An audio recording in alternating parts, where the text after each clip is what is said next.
வணக்கம். என் தமிழ்நாடு செய்திகளுக்காக உங்களை வரவேற்பது நான் அனிதா. என் தமிழ்நாடு. சென்னையில் ஏற்பட்ட தீ விபத்து காரணமாக தி சென்னை சில்க்ஸ் துணிக்கடை கட்டடம் இடிந்து விழும் அபாயம் ஏற்பட்டுள்ளது. டி நகர் உஸ்மான் சாலையில் உள்ள தி சென்னை சில்க்ஸ் துணிக்கடையில் இன்று அதிகாலை 4:30 மணி அளவில் தீ விபத்து ஏற்பட்டது. தரைத்தளத்தில் தீ விபத்து ஏற்பட்ட நிலையில் மற்ற தளங்களுக்கும் புகைமூட்டம் பரவியது. தீயணைப்புத் துறையினர் நெடுநேரம் போராடியும் தீயையும் புகைமூட்டத்தையும் கட்டுப்படுத்த முடியவில்லை. இதனால் அந்த பகுதியில் பொதுமக்கள் செல்வதற்கு தடை விதிக்கப்பட்டது.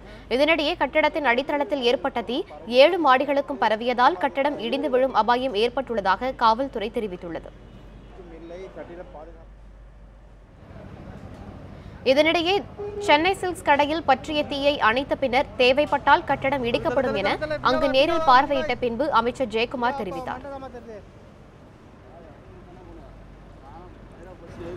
தீ இன்னும் 2 மணி 3 மணி நேரத்திலோ இல்லை எவ்வளோ சீக்கிரமோ விரைவுபடுத்தி இந்த தீயை அணைப்பதற்கு நடவடிக்கை எடுக்கப்பட்ட பிறகு நீங்கள் சொல்வது போல் அந்த கட்டிடம் ஸ்திரத்தன்மை இருந்தது என்றால் அதில் ஃபங்க்ஷன் பண்ணுறதுக்கு வழிவகை காணப்படும். இல்லை என்றால் அதை இடிப்பதற்கு வேண்டிய நடவடிக்கை தான் எடுக்கப்படும்.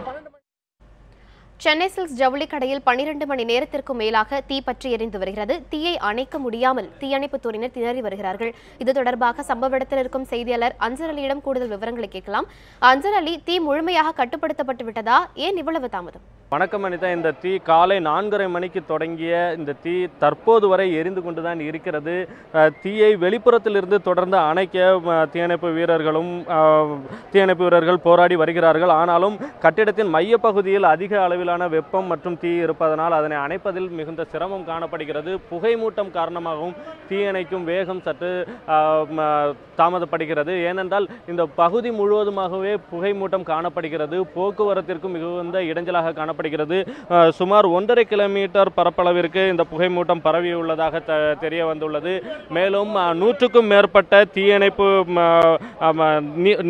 100க்கும் மேற்பட்ட வாகனங்களில் தண்ணீர் கொண்டு வரப்பட்டு தொடர்ந்து தீயை அணைக்கும் முயற்சி நடைபெற்று வருகிறது. மாநகராட்சி வாகனங்கள் மற்றும் தனியார் ஒப்பந்த வாகனங்கள் மூலமாக தொடர்ந்து தண்ணீர் கொண்டு வரப்பட்டு 15க்கும் மேற்பட்ட தீயணைப்பு வாகனங்கள் மூலமாக தீ தொடர்ந்து அணைக்க முயற்சி செய்யப்பட்டு வருகிறது. அதே போல ஸ்கை லிப்ட் என்று சொல்லக்கூடிய உயரமான பகுதிக்கு எடுத்து செல்லக்கூடிய ஏணிப்படிகள் கொண்ட அந்த வாகனங்கள் 3ம் கொண்டு வரப்பட்டிருக்கிறது. அதிலிருந்தும் மிகவும் உயர்ந்த தளமான 7வது தளத்தில் இருக்கும் தீயை அணைப்பதற்காக தீயணைப்பு வீரர்கள் தொடர்ந்து முயற்சி செய்து வருகிறார்கள்.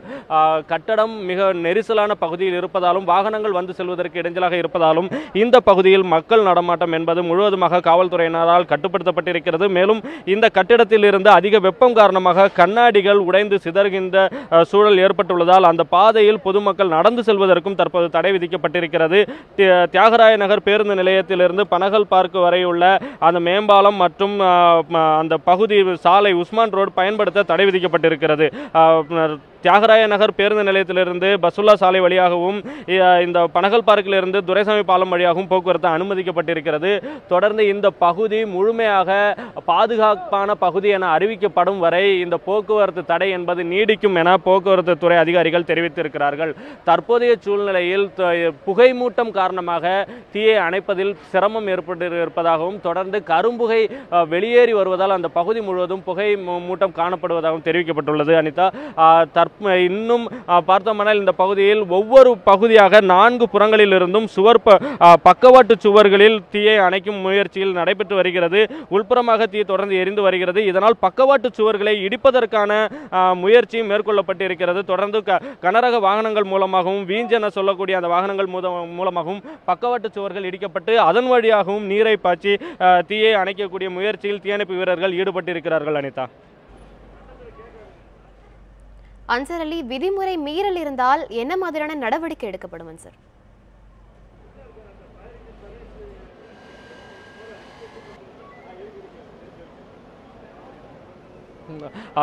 சற்று நேரத்துக்கு முன்பாக நிதியமைச்சர் ஜெயக்குமார் இந்த தீ விபத்து ஏற்பட்ட பகுதியை பார்வையிட்ட பிறகு அவர் செய்தியாளர்களை சந்திக்கும் பொழுது விதிமுறை மீறல் இருந்தால் சட்டப்படியான நடவடிக்கை உரிமையாளர் மீது எடுக்கப்படும் என்றும் இதற்கு உடந்தையாக இருந்த அதிகாரிகள் மீதும் நடவடிக்கை பாயும் என்றும் தெரிவித்திருந்தார்.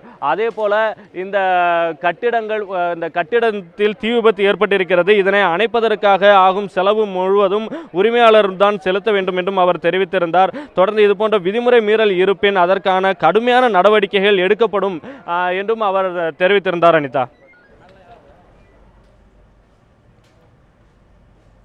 விரிவான தகவல்களுக்கு நன்றி அன்சர். இனி தொடர்ந்து மற்ற செய்திகளை பார்க்கலாம். சத்தியமங்கலத்தில் நிறுத்தி வைக்கப்பட்ட முதியோர் உதவித்தொகையை உடனடியாக வழங்கக் கோரி வட்டாட்சியர் அலுவலகத்தை 600க்கும் மேற்பட்டோர் முற்றுகையிட்டு காத்திருக்கும் போராட்டத்தில் ஈடுபட்டுள்ளனர். ஈரோடு மாவட்டம் சத்தியமங்கலம் வட்டத்தில் மட்டும் 19,000 பேருக்கு முதியோர் ஓய்வூதியம் வழங்கப்படுகிறது. இதில் சுமார் 2,050 பேருக்கு கடந்த ஓராண்டு காலமாக ஓய்வூதிய தொகை வழங்கப்படுவது திடீரென்று நிறுத்தி வைக்கப்பட்டது. இதுகுறித்து பயனாளிகள் பலமுறை வட்டாட்சியர் அலுவலகத்திலும் மாவட்ட ஆட்சியர் அலுவலகத்திலும் மனு அளித்தும் நடவடிக்கை எடுக்கப்படவில்லை. இதனையடுத்து முன்னாள் சட்டமன்ற உறுப்பினர் சுந்தரம் தலைமையில் 600க்கும் மேற்பட்ட முதியவர்கள் தங்களின் ஓய்வூதிய உத்தரவு கடிதத்துடன் சத்தியமங்கலம் வட்டாட்சியர் அலுவலகத்தை முற்றுகையிட்டு காத்திருக்கும் போராட்டத்தில் ஈடுபட்டுள்ளனர். இதுகுறித்து தகவலறிந்த வட்டாட்சியர் புகழேந்தி முற்றுகையிட்டவர்களிடம் பேச்சுவார்த்தையில் ஈடுபட்டார். தங்களுக்கு ஓய்வூதிய தொகை வழங்க நடவடிக்கை எடுக்கும் வரை போராட்டத்தை கைவிடப் போவது இல்லை என்று கூறி அவர்கள் போராட்டத்தை தொடர்ந்ததால் அங்கு பரபரப்பு ஏற்பட்டுள்ளது. நான் இப்ப எத்தனை டாக்டர் எழுதி போட்டேன் சாமி. நமக்கு இது முன்னால் ஒரு உறவி வந்துங்க சாமி. நமக்கு ஒன்றும் இல்லை சாமி. அனாதியை குற்றவாளி நமக்கு ஒரு அனாதி. நமக்கு எது இந்த கட்டாப்பினா நமக்கு உதவி செய்யுங்க. இந்த வயசான மக்கள் தொடர்ச்சியாக எழுதி கொடுத்துருக்குறாங்க, பணம் செலவு பண்ணிட்டு இருக்காங்க. தாளவாடி, சத்தியமங்கலம், கடம்பூர் பகுதிக்கு பல ஆயிரக்கணக்கான மக்களுக்கு வராமல் இருக்குது. அது உடனடியாக ஓஏபி வரணும். இந்திய கம்யூனிஸ்ட் கட்சியின் சார்பாக கேட்டுக்கொள்கிறேன். மேலூர் அருகே மஞ்சுவிரட்டு போட்டியின் போது சாலையில் சென்றவர் மீது காளை முட்டியதில் சம்பவ இடத்திலேயே பலியாகினார். மதுரை மாவட்டம் மேலூர் அருகே சருகு வளையப்பட்டியில் கிராமத்தார் சாலையில் இன்று மஞ்சுவிரட்டு போட்டி நடைபெற்றது. 50க்கும் மேற்பட்ட காளைகள் அவிழ்த்து விடப்பட்ட இந்நிகழ்ச்சியை காண சுற்றுவட்டார கிராமத்திலிருந்து ஏராளமான பொதுமக்கள் குவிந்திருந்தனர். இந்நிலையில் உறவினர் வீட்டு விருந்து நிகழ்ச்சியில் பங்கேற்று திரும்பிக் கொண்டிருந்த ரவி என்பவரை அவ்வழியாக வந்த காளை முட்டியது. இதில் குடல் சரிந்து ரவி சம்பவ இடத்திலேயே பலியாகினார். கடந்த ஒரு வாரத்தில் அதே பகுதியைச் சேர்ந்த இருவர் மஞ்சுவிரட்டின் போது காளை முட்டி பலியான சம்பவம் அங்கு சோகத்தை ஏற்படுத்தியுள்ளது. ஓமலூர் அருகே 13 வயது சிறுமியை பாலியல் வன்கொடுமை செய்து கர்ப்பிணியாக்கிய கொடூர அண்ணனை போலீசார் கைது செய்தனர். சேலம் மாவட்டம் ஓமலூர் அருகே KR தோப்பூரை சேர்ந்தவர் ராஜசேகரன். இவர் தனியார் கல்லூரியில் படித்து முடித்துவிட்டு வேலைக்கு செல்லாமல் வீட்டிலேயே இருந்து வருகிறார்.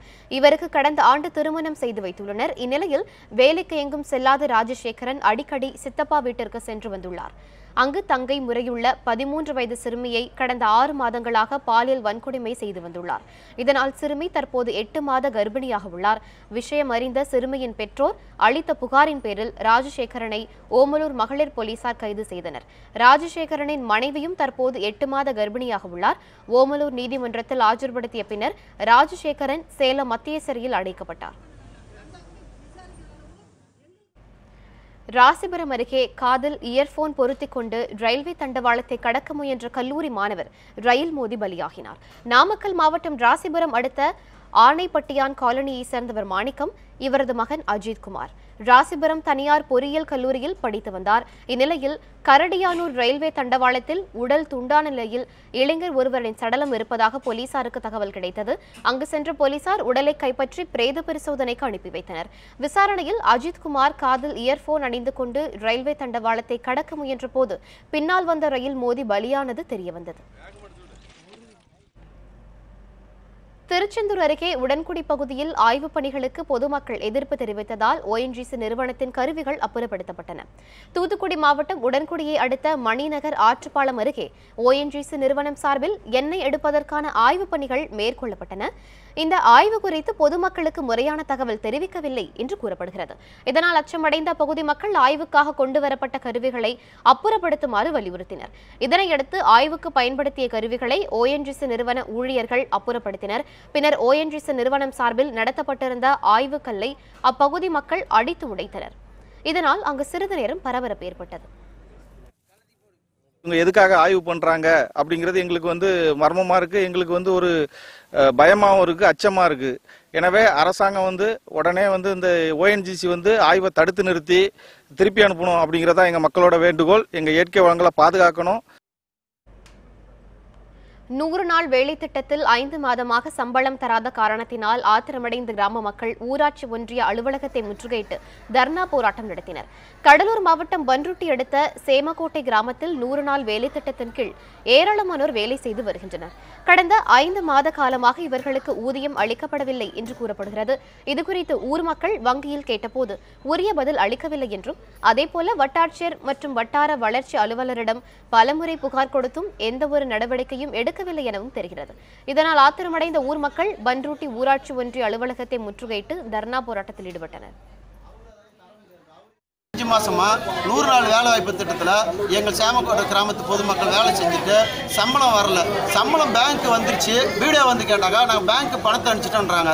பேங்க் மேனேஜர் போய் கேட்டாக்கா நீங்கள் வந்து எங்களுக்கு எய்டட் பேங்க் கிடையாது, நீங்கள் லட்சுமி லாஸ்ட் பேங்க்கு போங்க, உங்களுக்கு நாங்கள் பணம் இனிமேல் தர முடியாது, அப்படி இது வந்த பணத்தை கொடுங்க சார், இனிமேல் வர பணத்தை வராதுங்கன்னு வீடியோவுக்கு தெரியப்படுத்துங்க. இன்னும் சொல்லும்போது மேனேஜர் என்ன சொல்கிறாருன்னா, நீங்கள் எங்கள் அக்கௌண்ட்டுக்கே எங்கள் பேங்க்கில் அக்கௌண்ட் வச்சுக்க மாட்டோம், நீங்கள் லெட்டர் எழுதி கொடுங்க, லெட்டர் எழுதி கொடுத்தா நாங்கள் பணத்தை தரோம் அப்படி மேனேஜர் சொல்கிறார். நாங்கள் இதுமாதிரி வயசானவங்க புள்ளக்குட்டியில் கூட்டுக்குன்னு எல்லாரும் வந்து பேங்க்கு அலைய முடியாது.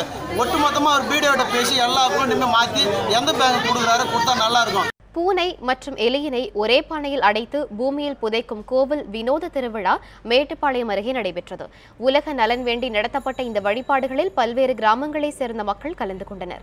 கோவை மாவட்டம் மேட்டுப்பாளையம் அருகே கவுண்டம்பாளையத்தில் 200 ஆண்டுகள் பழமையான மகா மாரியம்மன் கோவிலில் 12 ஆண்டுகளுக்கு பிறகு கோவில் திருவிழா நடைபெற்றது.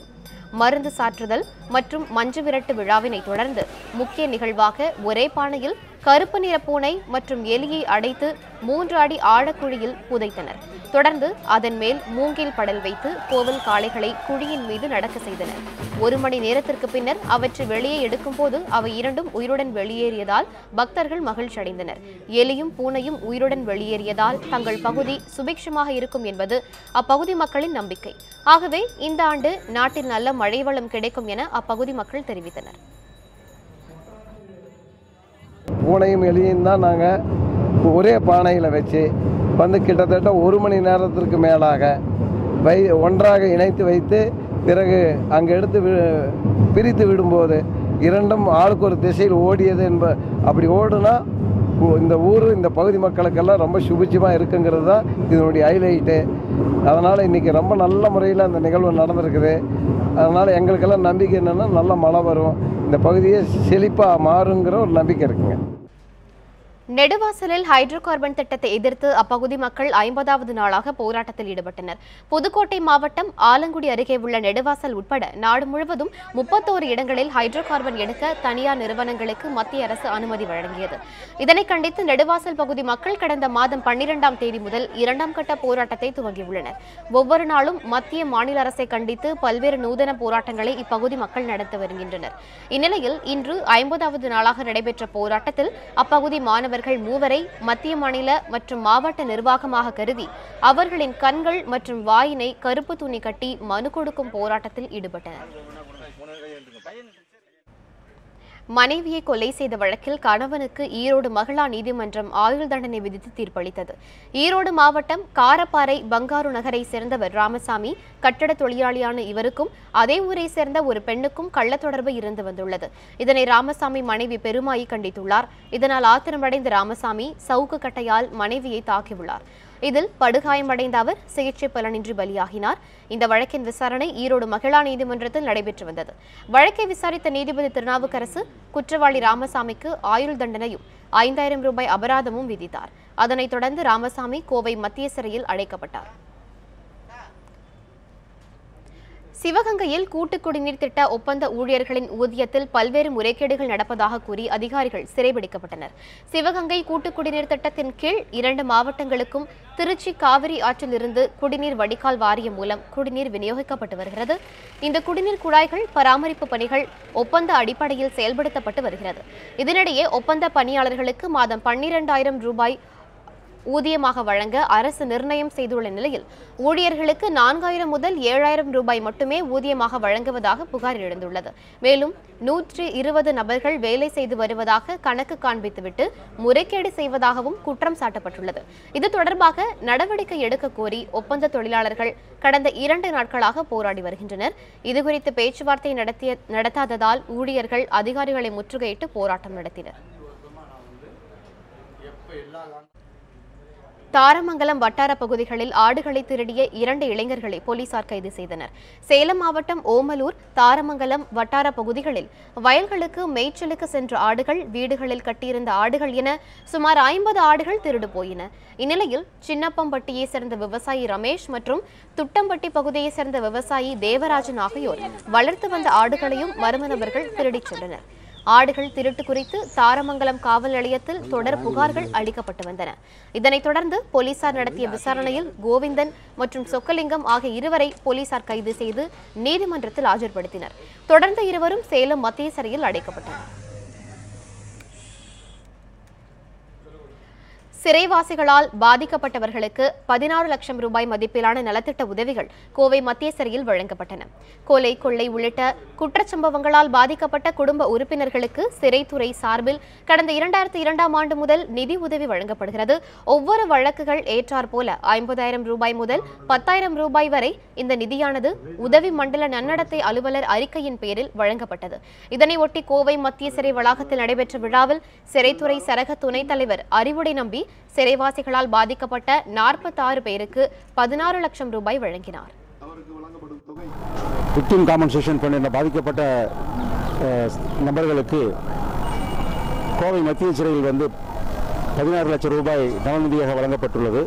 இந்த நலநிதியானது சிறைவாசிகளுடைய ஊதியத்திலிருந்து 50% அவருடைய அப்கீப்பிங், அதாவது சிறைவாசிகள் உள்ளே தங்கும் செலவிற்காக 30%, 30% சிறைவாசிகளுடைய செலவுக்காகவும் எடுக்கிறது போக மீதி 20% அந்த அமௌண்ட் தொகை சேர்க்கப்பட்டு வருகிறது.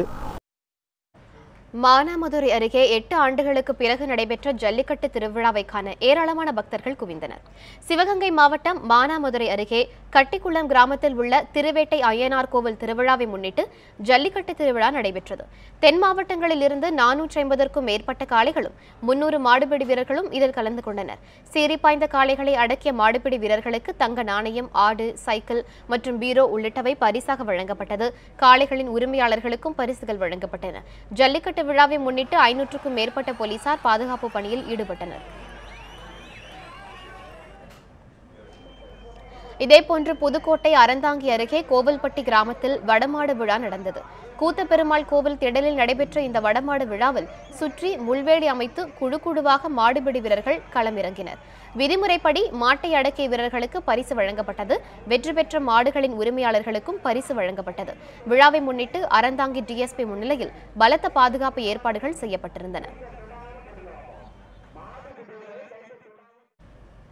எடப்பாடி அருகே தனியார் பள்ளியில் இலவச கல்வி பெறுவதற்கு விண்ணப்பித்தவர்களை குலுக்கல் முறையில் தேர்வு செய்வதற்கு எதிர்ப்பு தெரிவித்து பெற்றோர்கள் ஆர்ப்பாட்டத்தில் ஈடுபட்டதால் பரபரப்பு ஏற்பட்டது. சேலம் மாவட்டம் எடப்பாடி நாச்சியூர் அருகே உள்ள யுனிவர்சல் பப்ளிக் பள்ளியில் தமிழக அரசின் இலவச கல்வி பெறுவதற்கு 111 மாணவ மாணவிகள் ஆன்லைனில் விண்ணப்பித்திருந்தனர். இந்நிலையில் பள்ளியிலிருந்து 1 கிலோமீட்டர் தூரம் வரையுள்ள மாணவ மாணவிகளுக்கு மட்டுமே இலவச கல்வி பெற முடியும் என பள்ளி நிர்வாகம் அறிவித்ததாக கூறப்படுகிறது. மேலும் குலுக்கல் முறையில் தேர்வு செய்யப்படுவதற்கு எதிர்ப்பு தெரிவித்து பெற்றோர் ஆர்ப்பாட்டத்தில் ஈடுபட்டனர். நகரப்புறத்தில் உள்ள மாணவர்கள் மட்டுமே செலெக்ஷனில் தனியார் பள்ளிகளில் கவர்மெண்ட் இலவச கட்டாய கல்வி பெறுகிறார்கள். எடப்பாடியில் உள்ள கிராமங்களில் உள்ள மாணவர்கள், கூலி விவசாயிகளுடைய பெற்றோர்கள் இலவச இந்த கட்டாய கல்வியை பெற முடியவில்லை.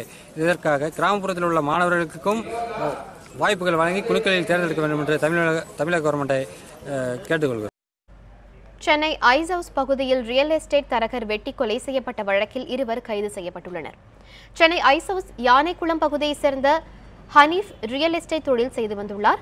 இந்நிலையில் நேற்று பிற்பகல் ஐசவுஸ் பெசன்ட் சாலையில் ஹனீஃப் மர்ம நபர்களால் வெட்டி கொலை செய்யப்பட்டார். இந்த கொலை காட்சிகள் அங்கிருந்த சிசிடிவி கேமராவில் பதிவாகியது. இதையடுத்து சிசிடிவி காட்சிகளை கொண்டு விசாரணை நடத்தியதில் அதே பகுதியைச் சேர்ந்த சித்திக் என்பவர் கொலை செய்தது தெரியவந்தது. மேலும் அவருக்கு உதவியாக அவரது நண்பர் கலிஃபுல்லா இருந்ததும் கண்டுபிடிக்கப்பட்டுள்ளது. இதனையடுத்து இருவரை போலீசார் கைது செய்து விசாரணை நடத்தினர். இதில் சித்திக்கின் காதலியான நிஷா என்ற பெண்ணிடம் ஹனீஃப் வட்டி பணம் செய்வதில் பிரச்சனை ஏற்பட்டதாகவும் இதற்கு பழிவாங்கவே ஹனீஃபை கொலை செய்ததாகவும் வாக்குமூலம் அளித்தனர். இதனையடுத்து தலைமறைவாக உள்ள நிஷாவை பிடிக்க போலீசார் நடவடிக்கை எடுத்துள்ளனர். இத்துடன் என் தமிழ்நாட்டில் செய்திகள் நிறைவுற்றன. தொடர்ந்து இணைந்திருங்கள் நியூஸ் 7 தமிழோடு.